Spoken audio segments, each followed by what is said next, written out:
नमस्कार दोस्तों, ये है राज कंप्यूटर बैतूल और हम लोग आ गए हैं आज 9th नंबर के वीडियो पे। टोटल इस सीरीज में होने वाली है 30 वीडियो और आज हम लोग हैं 9th नंबर के वीडियो पे। और ये जो सीरीज हमारी चल रही है ये सीपीसीटी एग्जाम मई के लिए है ना। तो मई में जो एग्जाम होने वाला है उसके लिए सीरीज चल रही है। इसके पहले हम लोगों ने 8 वीडियो अपलोड कर दिए है, उसकी जो लिंक मिलेगी आपको मिलेगी आई बटन में। और इसकी जो पहले वाले जो वीडियो सीरीज है उसकी लिंक मिलेगी आपको डिस्क्रिप्शन में, वहां से आप जाके देख सकते हैं। साथ ही इस क्लास के बाद में लाइव क्लासेस भी हम लोग ले रहे हैं जो कि मेंबरशिप बेस्ड है। तो अगर आपको मेंबरशिप ज्वाइन करनी है, लाइव क्लासेस ज्वाइन करनी है तो अभी नीचे आपको यहाँ पे ज्वाइन बटन दिख रहा होगा, उस पर आप क्लिक करिए और फिर आप मेंबरशिप ज्वाइन करके जो इसके बाद लाइव क्लासेस जो डेली चल रही है उसको आप लोग ज्वाइन कर सकते हैं। ठीक है, इसके अलावा ये हमारे पास कोर्सेस है। तो ये कोर्सेज आपको पता ही है कि डिस्क्रिप्टिव फॉर्म में, एमसीक्यू फॉर्म में और साथ में आपको यहाँ पर मॉक टेस्ट जो है पूरा कंप्लीट मिल रहा है विथ लाइव क्लासेस के साथ में। और स्पेशल मॉक टेस्ट जो है वो एग्जाम के पर्पस के लिए ही हम लोग इसको प्रॉपर डिजाइन करते हैं। काफी अच्छे क्वेश्चन इसमें रहते हैं और इसमें 3000 के ऊपर आपको क्वेश्चन मिलेंगे।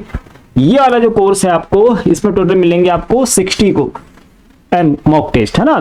तो इसको भी जाकर आप चाहो तो देख सकते हो, ले सकते हो है ना। और एप्लीकेशन डाउनलोड अगर आपने कर ली होगी तो वहां पर आपको फ्री टेस्ट और साथ में फ्री मटेरियल जो है मिलने वाला है। फ्री मटेरियल है ना, कई बार मुझसे पूछते हैं जो एप्लीकेशन आपने ओपन करी होगी उसके बाद में यहाँ पे 3 लाइन आपको दिखेगी, इस पे क्लिक करेंगे फिर आपको खुलता है यहाँ पर फ्री मटेरियल है ना, या फ्री कंटेंट। इसमें जाकर फ्री मटेरियल में जाकर और फिर आप वहाँ पे टेस्ट और जो वीडियो और जो पीडीएफ वगैरह है वो आप देख सकते हैं। इसके अलावा हम बहुत जल्द यहाँ पर एक छोटा सा पैकेट है ना लॉन्च करने वाले हैं जिसमें आपको थोड़े से जो मॉक टेस्ट होंगे, साथ में कुछ पीडीएफ और कुछ नोट्स होंगे, उसका एक छोटा सा पैकेट बनाकर यहीं पर आपको लॉन्च करके देंगे। 1 या 2 दिन में आपको वो मिल जाएगा, तो आप वो भी देख सकते हैं। चलिए, आज का पहला प्रश्न हमारे पास में, एक erasable programmable read only memory पर सामग्री या कंटेंट तब तक बनी रहती है जब तक कि यह खालिस्तान के संपर्क में नहीं आए। क्या बोल रहा है भैया? Erasable programmable. क्या बोल रहा है? Erasable programmable read only memory. ये क्या भैया? ये हमारे पास में रोम है ना। बेसिकली हमारे पास में जो प्राइमरी मेमोरी होती है उसमें हम लोग पढ़ते हैं रोम को।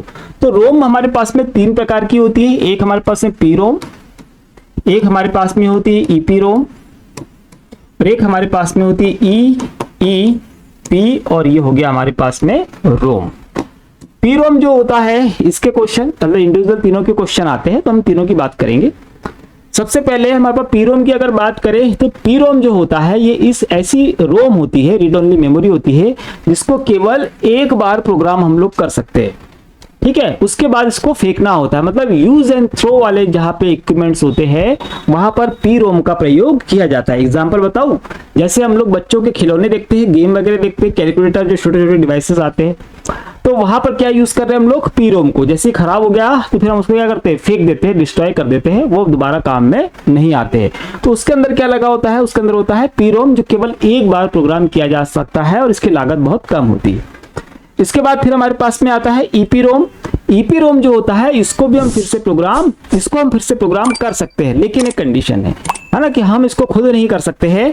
जब भी हमको इसको प्रोग्राम करना होगा तो इसके मैन्युफैक्चर के पास, मतलब जिसने इसको बनाया है उसके पास हम क्या करेंगे? इसको भेजेंगे और फिर वो उसको रीप्रोग्राम या फिर से इंस्टॉल करके और फिर हमको भेजता है। किसमें? इसमें।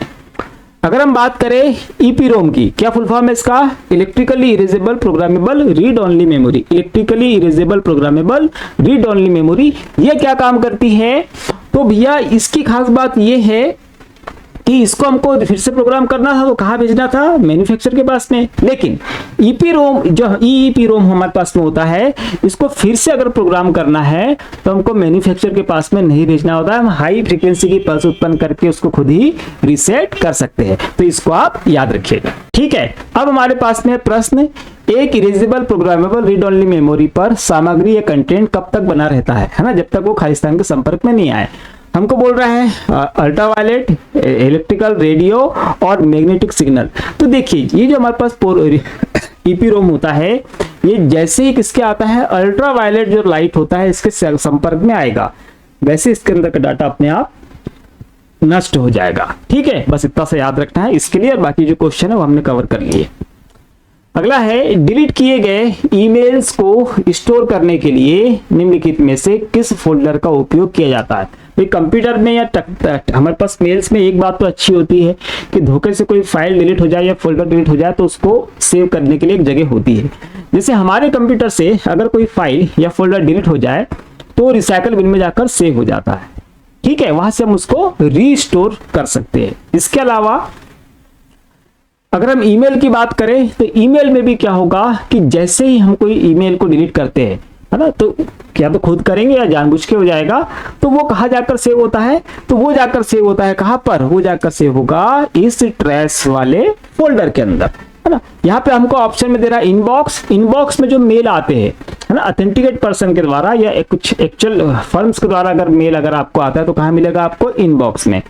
और यहाँ पर स्पैम हमको दिया है, ये बल्क मैसेज मतलब अनचाहे जो मैसेज होते हैं, आपने चाहे नहीं है या कहीं पर भी आपने कहे जबरदस्ती जो मैसेजेस भेजे जाते हैं, ईमेल्स भेजे जाते हैं, वो कहाँ जाकर सेव होंगे, स्पैम में जाकर सेव हो जाते हैं। इसको आपको याद रखना। और ड्राफ्ट में क्या होता है कि जब हम किसी को मेल भेज रहे हैं और मेल भेजते भेजते हम रुक गए तो क्या होगा, वो अपने आप ड्राफ्ट में जाकर सेव हो जाएगा, ठीक है। तो ड्राफ्ट में हमारे पास में क्या है, रॉ है, कच्चा है, अभी हमने तैयार नहीं किया, जैसे हम सेंड कर देंगे तो ड्राफ्ट से हटके और फिर वो सेंट में चला जाएगा, ठीक है। तो याद रखिएगा इसका आंसर क्या है, ट्रेस। निम्नलिखित में से कौन सा विकल्प माइक्रोसॉफ्ट द्वारा निर्मित और विकसित किया गया वेब ब्राउजर है। यहाँ पे मैं जो विकल्प दिए है उसमें से क्या पूछ रहा हमसे, वेब ब्राउजर किसके द्वारा, माइक्रोसॉफ्ट द्वारा, है ना। देखिए माइक्रोसॉफ्ट जो है, हालांकि शुरू में इसके पास जो वेब ब्राउजर आता था वो था इंटरनेट एक्सप्लोरर आई, है ना। इसके बहुत सारे वर्जन्स 1, 4, 3 इस तरीके से 6, 7 बहुत सारे वर्जन्स में आया और फाइनली लास्ट में फिर क्या हुआ कि अब इसको उसने डिसकंटिन्यू किया है। अब जो हमारे पास में नया वाला वर्जन, आप ये भी बोल सकते हैं इंटरनेट एक्सप्लोरर का अपडेटेड वर्जन या फिर माइक्रोसॉफ्ट द्वारा निर्मित नया जो वेब ब्राउजर है वो क्या है, तो वो हमारे पास में है एज, ठीक है। इसको याद रखिएगा एज को। और साथ में आपको ये भी बता दें कि हमारे पास में जो ऑपरेटिंग सिस्टम होते हैं, जैसे पुराने वाले जो वर्जन्स आते थे उसके अंदर बाय डिफॉल्ट रूप से 7 तक की अगर हम बात कर ले, विंडोज 7 तक के, तो आई मतलब इंटरनेट एक्सप्लोरर ही आता था। उसके बाद 8, 10 और 11 की हम बात करें तो इसमें बाय डिफॉल्ट रूप से जो वेब ब्राउजर आता है वो कौन सा आता है, वो आता है एज, ठीक। तो इसको याद रखिएगा। हाँ, बाकी ये हमारे पास माइक्रोसॉफ्ट के नहीं है, अलग अलग कंपनीज के। निम्नलिखित में से कौन सा कथन गलत है, गलत कथन पहचानना है, मतलब सारे कथन पढ़ने होंगे। चुंबकीय टेप में क्षैतिज पंक्तियां होती है जिन्हें चैनल या ट्रैक कहा जाता है, ये सही है भैया। चुंबकीय टेप जो हमारे पास में होता है डेटा स्टोर करने के लिए हम इसका यूज करते हैं, तो इसमें ट्रैक होते हैं, है ना, जिनको हम चैनल भी बोल सकते हो, तो ये बिल्कुल कैसा है, ये सही। फिर है मैग्नेटिक टेप ड्राइवर डेटा के भंडारण के लिए उपयुक्त नहीं है, क्यों, जिन्हें रैंडमली एक्सेस करने की आवश्यकता होती है, मतलब कि जिन्हें रैंडमली हमको एक्सेस करना है ऐसी फाइलों के लिए मैग्नेटिक टेप ड्राइव डेटा भंडारण के लिए उपयुक्त नहीं है। तो सही है, जिनको हमको रैंडमली एक्सेस करना है उसको हम इसमें सेव नहीं कर सकते, क्यों, क्योंकि जो मैग्नेटिक हमारा टेप हम लोग यूज करते हैं यह सिक्वेंशियली फॉर्मेट को सपोर्ट करता है, सिर्फ सिक्वेंशियली, मतलब क्रम से ही इसमें डाटा रीड होगा और क्रम से ही इसमें डाटा राइट होगा, इसके अलावा दूसरा कोई ऑप्शन नहीं होता है ना। तो रैंडमली तो हम इसमें कर ही नहीं सकते, तो ये भी कैसा है, ये भी भैया सही है। इसके बाद में है चुंबकीय टेप में कोई एड्रेसिंग नहीं होती, है ना। अब ये ऑप्शन हमको बोल रहा है, तो ये बोल रहा है एड्रेसिंग नहीं होती, तो ये हमने क्या किया है भाई, तो उसमें ट्रैक होता है ना, ट्रैक में हम लोग डेटा रखेंगे तो हमारे पास रिकॉर्ड होगा, हमारे पास एड्रेस होगा कि हमने हमारा डेटा कहां पर है, तो हम क्या कर सकते हैं, एड्रेसिंग कर सकते हैं, है ना। ये बोल रहा है एड्रेसिंग नहीं कर सकते, इसलिए ये वाला कैसा है, ये वाला गलत है, ये गलत के लिए पूछ रहा, तो ये वाला इसका आंसर होगा। हालांकि हम आखिरी वाला देखते हैं। एक चुंबकीय टेप में ऊर्ध्वाधर स्तंभ होते हैं जिन्हें फ्रेम कहते हैं, तो बिल्कुल सही है, फ्रेम में ही डाटा हम लोग सेव करते हैं, ठीक। तो याद रखना ये वाला भी सही है, ये वाला गलत है, जो प्रश्न बोला था गलत के लिए कौन सा है, तो ये 3rd नंबर वाला। निम्नलिखित में से किस पोर्ट को माउस पोर्ट भी कहा जाता है। माउस पोर्ट, बेसिकली हम माउस के लिए बात करें तो शुरू में जो माउस हमारे पास में थे वो सीरियल पोर्ट के थे, उसके बाद हमारे पास में आए PS2 पोर्ट के, और वर्तमान में हमारे पास में वायरलेस और वायर्ड वाले। तो हमारे पास जो वायर वाले हैं उसमें USB मिलता है, और वायरलेस तो आपको मालूम है बेतार का है। तो यहां पर बात हो रही है, पहला ऑप्शन बोल रहा हूं हमको HDMI high definition media interface को याद रखनी है। ये एग्जाम में पूछा गया क्वेश्चन है, किसका? HDMI का फुल फॉर्म तो बता देना उसको। क्या यूज करते हैं? तो इसमें हम मॉनिटर कनेक्ट करते हैं। फिर हमारे पास में क्या है? वीडियोग्राफी करे, मतलब ये क्या हो गया? VGA, इसका फुल फॉर्म भी एग्जाम में पूछता है ना। या ऐसा भी क्वेश्चन है कि वीडियो को हम और क्या बोलते हैं, ठीक, तो इसको याद रखिएगा, ये भी हमारे एग्जाम का क्वेश्चन है, फुल फॉर्म भी। और ये क्या है? VGA क्या कनेक्ट करते हैं इससे? वही मॉनिटर ही कनेक्ट करते हैं। PS2 मैंने बताया जैसे कि PS2 से हम क्या कनेक्ट करेंगे? माउस। इसके अलावा हम लोग प्रिंटर को भी कनेक्ट करते हैं। PS2 बोर्ड कैसा होता है? ऐसा गोल होता है, उसमें क्या होंगे? 1 2 3 4 5, है ना, बीच में लॉक होता है। तो इस तरीके से गोल होते हैं PS2 पोर्ट। अगर ये ग्रीन कलर का आपको दिख रहा है तो उसमें आप लगा दीजिए माउस को, और ब्लू कलर का दिख रहा है तो उसमें लगा दीजिए कीबोर्ड को, ठीक है, PS2 को।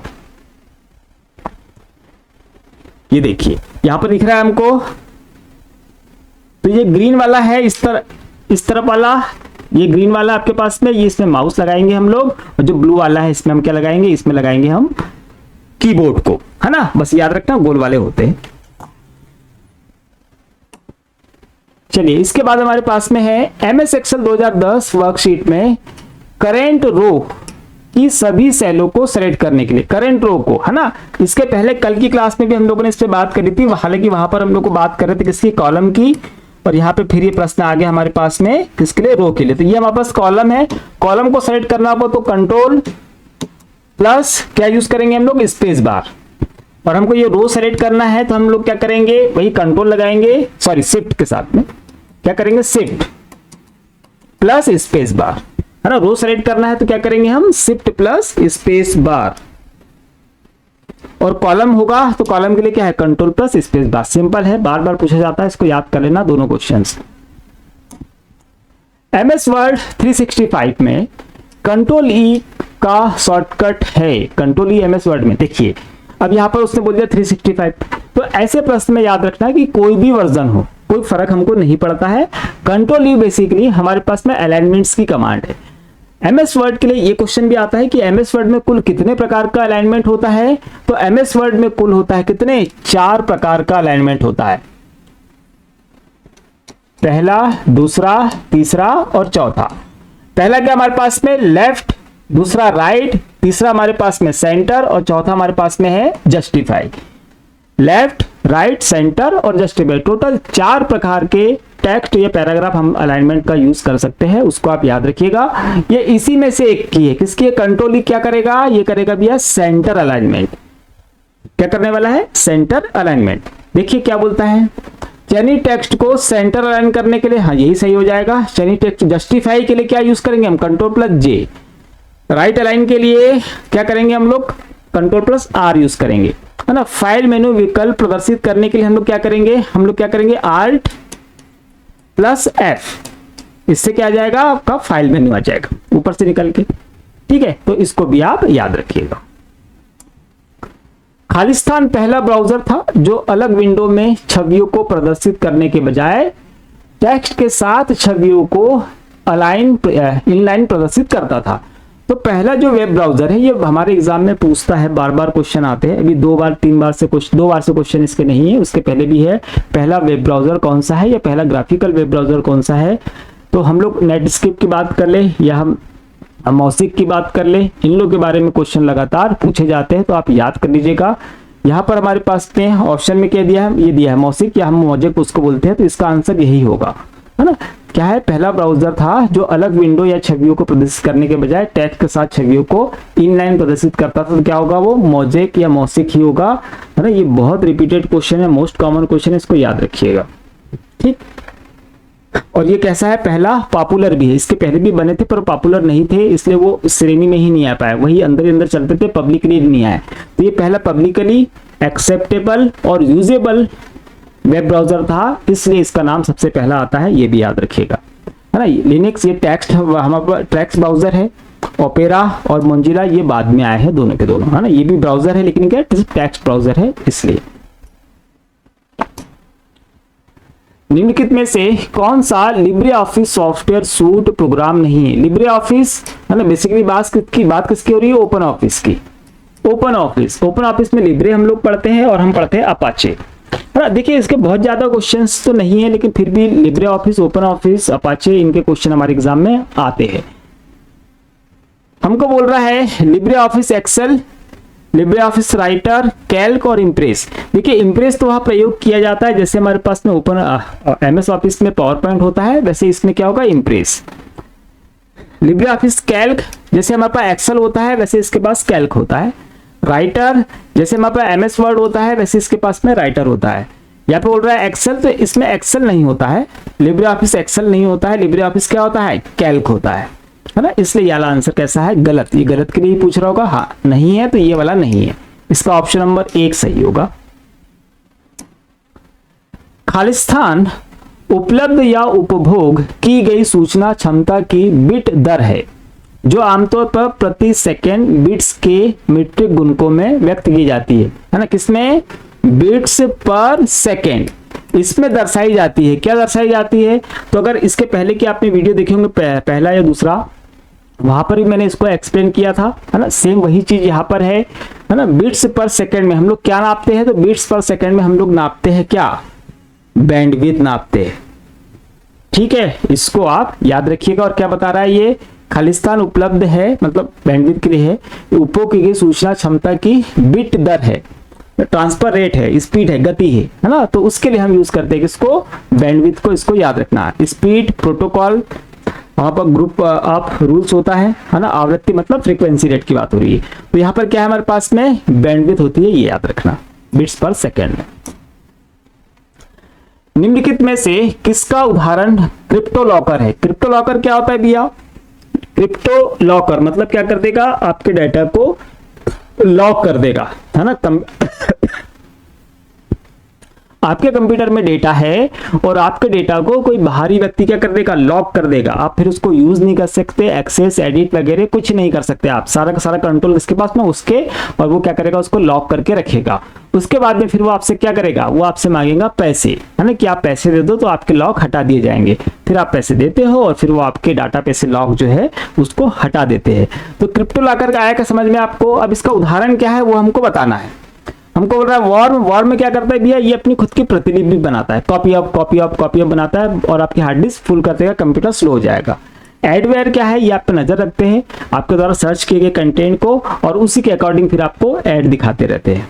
रैनसमवेयर, रैनसमवेयर वो वायरस होता है जो क्या है, क्रिप्टो लॉकर का उदाहरण है। यही क्या करेगा, आपके डाटा को लॉक कर देगा, इनक्रिप्ट कर देगा और फिर आपसे फिरौती की राशि की मांग करेगा, पैसे देने पर वो वापस कर देगा। स्पाईवेयर क्या है, तो ये आपके ऊपर नजर रखता है, आप कंप्यूटर में क्या क्या कर रहे हो, कैसे कर रहे हो, वो सारी जानकारी रखता है और जिसने इसको भेजा होगा उसके पास सारी जानकारी लगातार भेजते रहता है कि आपने क्या क्या किया था कंप्यूटर में। ठीक है, तो इसको भी याद रखिएगा। अपने लॉगिन नेम, पासवर्ड और अन्य संवेदनशील जानकारी को प्राप्त करने के लिए आपके पीसी पर आपके द्वारा टाइप की जाने वाली हर एक चीज को खालिस्तान रिकॉर्ड करता है। ठीक है, तो आप चाहे पासवर्ड टाइप कर रहे हो या आपके कीबोर्ड के द्वारा किसी भी चीज को आप टाइप कर रहे हो, तो आपके द्वारा लगाए जा रहे की स्ट्रोक उसको क्या करेगा, वो रिकॉर्ड कर लेगा। कौन रिकॉर्ड करता है, हमारे पास में बोल रहा है वायरस, की लॉगर, वॉर्म, रैनसमवेयर। रैनसमवेयर की हमने बात कर ली है, वॉर्म की हमने जस्ट अभी बात करी है। विषाणु मतलब वायरस होता है, तो वायरस इंडिविजुअल क्या करेगा, इफेक्ट या नुकसान पहुंचाने के लिए रहेगा। ये क्या कर रहा है, रिकॉर्ड कर रहा है। हमारे पास से बच गया सीधे सीधे की लॉगर, तो की लॉगर ही वह वायरस होता है जो बेसिकली क्या करता है, हमारे द्वारा जो स्ट्रोक लगाए जाते हैं उसको रिकॉर्ड कर लेता है ना, और जिसने वो वायरस भेजा होगा उसको हमारे द्वारा टाइप की गई जानकारी सेंड कर देता है। ठीक है, तो उससे बेसिकली क्या चुराए जाते हैं, लॉगिन नेम, पासवर्ड वगैरह से संवेदनशील जानकारी चुराने के लिए इसका यूज किया जाता है। अगला प्रश्न है, एक नेटवर्क की डिवाइस है जो कई कंप्यूटर या संचार उपकरणों को जोड़ने के दौरान नेटवर्क ट्रैफिक को फिल्टर करता है। कहने का मतलब कि ऐसा कौन सा, खालिस्तान ऐसा कौन सा नेटवर्किंग डिवाइस है, मतलब यहाँ जितने भी डिवाइसेस रखे गए हैं सारे के सारे हम लोग प्रयोग में लेके आते हैं कहाँ पर, जब नेटवर्क हम लोग तैयार करते हैं। तो वहां के लिए पूछ रहा है कि जब नेटवर्क में कंप्यूटर को हम क्या करते हैं, जोड़ते हैं, है ना, तब नेटवर्क ट्रैफिक को फिल्टर कौन करता है, बस इतना सा प्रश्न है। हमारे पास में यहाँ पे रिपीटर है। रिपीटर बेसिकली करता है क्या है, तो जब भी हमारा जो नेटवर्क होता है दूरी लंबी तय करता है, तो वहां पे जो सिग्नल हमारे पास होते हैं वो कैसे होंगे, वो स्लो होने लग जाते हैं, मतलब फ्रीक्वेंसी रेट कैसा होगा उसका, गिर जाएगा। तो जो हाई पास मतलब सिग्नल कैसे चलते हैं, ऐसे चलते हैं, तो क्या होगा, वैसे करके कम हो जाएंगे। तो यहाँ पर हम क्या लगा देंगे, रिपीटर लगा देंगे। तो यहाँ से क्या होगा, उसको रीजनरेट कर देगा उस सिग्नल को। तो सिग्नल को जो लो सिग्नल हो गए उनको वापस रीजनरेट करने के लिए रिपीटर का यूज करते हैं, इसको एम्पलीफायर भी हम बोल देते हैं। राउटर है, राउटर बेसिकली क्या करता है, वैसे तो दो नेटवर्क को आपस में, दो अलग अलग नेटवर्कों को आपस में जोड़ने के लिए प्रयोग में लाया जाता है। हालांकि इसका जो मुख्य काम है वो क्या है, पैकेट स्विचिंग है। मतलब हमारे पास में जो डेटा हो, पैकेट होते हैं, नेटवर्क में डाटा कैसे छोटे छोटे भागों में बटा होता है, क्या बोलते हैं, पैकेट। उन पैकेट को उनको डेस्टिनेशन तक के, मतलब जहां पे उसका आईपी एड्रेस लगा हुआ है वहां तक पहुंचाने का काम किसका है, राउटर का है। तो वो रास्ता ढूंढकर और फिर वहां तक पहुंचाता है। हमारे पास गेटवे है, गेटवे बेसिकली दो अलग अलग नेटवर्कों के बीच में स्थापित किया जाता है और इसे कहा जाता है प्रोटोकॉल परिवर्तक, है ना। अलग अलग नेटवर्क, मतलब इसका नेटवर्क अलग, इसका नेटवर्क अलग, दोनों के प्रोटोकॉल मतलब कि नियम अलग अलग होंगे। तो क्या करता है गेटवे, वो प्रोटोकॉल को क्या कर देगा, बदल देगा। अगर इधर से डाटा इधर आ रहा है तो इसके अकॉर्डिंग इसके प्रोटोकॉल को बदल देगा।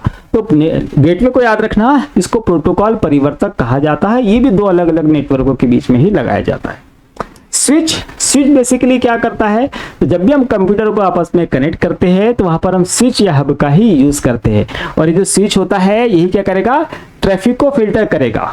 ये कहाँ से, तो स्विच लगा दिया तो कहाँ से आपका डेटा कंप्यूटर से होके जाएगा, उसको वो फिल्टर करेगा, अलग अलग रास्ते बना के देगा हर एक कंप्यूटर के लिए। तो क्या करते हैं इसका यूज, जब भी हम कंप्यूटर को आपस में जोड़ते हैं तो किसका यूज करने वाले हम लोग, यहाँ पर स्विच का। निम्नलिखित में से कौन सा मैग्नेटिक स्टोरेज नहीं है। अब मैग्नेटिक स्टोरेज कौन सा नहीं है, तो यहाँ पर हमको सारे देखने पड़ेंगे। पहले हमारे पास, हालांकि मैग्नेटिक स्टोरेज की बात बता दूं मैं कि हमारे पास में एफडीडी होती है, हमारे पास में हार्ड डिस्क होती है और हमारे पास में मैग्नेटिक क्या होता है, मैग्नेटिक टेप होता है। इतनी ही हमारे पास में मैग्नेटिक स्टोरेज है। यहाँ पर बोल रहा है मैग्नेटिक टेप, यहाँ पे हमने लिखा मैग्नेटिक टेप, ये तो होता है। Memory card, floppy disk, Winchester disk, Winchester disk भी होता है। विंचेस्टर डिस्क बेसिकली होता है क्या है, हमारी जो हार्ड डिस्क होती है, ये जो हार्ड डिस्क होती है, तो हार्ड डिस्क के अंदर ये जो डिस्क लगी होती है इसको हम बोलते हैं विंचेस्टर डिस्क। तो ये विंचेस्टर डिस्क होती है। तो बेसिकली ये भी क्या है, ये भी हमारे पास में मैग्नेटिक होती है। क्या बच्चा हमारे पास में मेमोरी कार्ड, मेमोरी कार्ड जो होगा ये हमारे पास में मैग्नेटिक नहीं है। तो क्या है ये है भैया फ्लैश। ये कौन सा है, मैग्नेटिक कार्ड क्या आएगा, फ्लैश ड्राइव आएगा, है ना। अब फ्लैश ड्राइव बेसिकली होते क्या है, ऐसे ड्राइव जिसमें कोई भी मूवेबल भाग नहीं है, मतलब कोई भी भाग घूमता नहीं है, मूव नहीं होता है, वो क्या कहलाएगा आपका फ्लैश ड्राइव या फ्लैश कार्ड। ठीक है, तो याद रखिएगा। निम्नलिखित में से किस प्रकार के कंप्यूटर को नोटबुक के नाम से भी जाना जाता है ना। नोटबुक के नाम से किसको जाना जाता है, तो भैया जो नोटबुक की तरह खुले, तो नोटबुक की तरह कौन सा हमारा कंप्यूटर खुलता है, वो खुलता है लैपटॉप, है ना। उसको ऐसे ओपन करके देन हम उसमें काम करते हैं। तो लैपटॉप ही कहलाता है हमारे पास में क्या, नोटबुक। तो जहां पर भी लैपटॉप होगा वो लगा दो। ठीक है, हालांकि जो लैपटॉप है ये माइक्रो कंप्यूटर का ही प्रकार है, लेकिन हमको उसने सीधा सीधा वर्ड पूछा है इसलिए हम सीधा सीधा आंसर लगाएंगे, है ना। वर्क स्टेशन में बहुत सारे हमारे पास क्या लगे होते हैं, कंप्यूटर लगे होते हैं। और मल्टी कोर होता है हमारा प्रोसेसर, है ना। माइक्रो प्रोसेसर जो होता है वो मल्टी कोर होता है। खालिस्तान तारों का एक सेट है जो समानांतर में बिट्स के एक समूह को वहन करता है और एक समृद्ध नियंत्रण योजना है।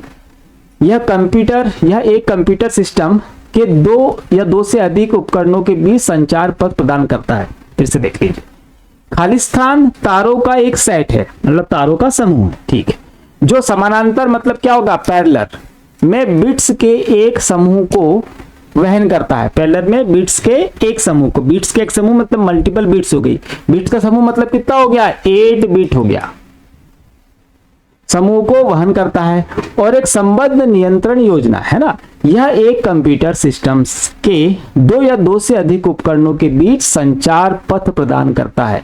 ठीक है, तो ऐसा कौन सा होगा जिसमें क्या होगा, तारों का सेट। हालांकि हमारा आंसर कहां से निकल जाता, यही से निकल जाता, ऑप्शन देखकर, यही से, है ना। तारों का सेट, तार बेसिकली, तार हम लोग किसको बोलते हैं, तार हम बोलते हैं सिर्फ किसको, बस को। ठीक, यहां पर कैश मेमोरी रजिस्टर से मिलकर बनी है तो इसमें कोई तार नहीं होते हैं। कंट्रोल यूनिट CU ये कहाँ पे हमारे माइक्रो प्रोसेसर के अंदर होता है, इसमें तार नहीं है। रजिस्टर ये कंपोनेंट है ना, इससे मिलकर क्या बन रही है, आपकी कैश मेमोरी बन रही है। तो बेसिकली ऑल ओवर तार क्या बचा हमारे पास पे, यही बचता है, वो है बस। तो बस वर्ड याद रखना, हमारे पास में इंटरनल और एक्सटर्नल दो प्रकार की बसें होती है, जो कंप्यूटर के आंतरिक भागों ये कंपोनेंट्स को जोड़ती है, उसमें संचार स्थापित करती है, उन्हें हम इंटरनल बस कहते हैं। और बाहरी उपकरण जैसे प्रिंटर हो गया, स्कैनर हो गया, ये जब बाहर से जब हम प्लग करते हैं तो ये जो केबल या तार हम लोग यूज करते हैं ये कहलाता है एक्सटर्नल बस या बाह्य बस। ठीक।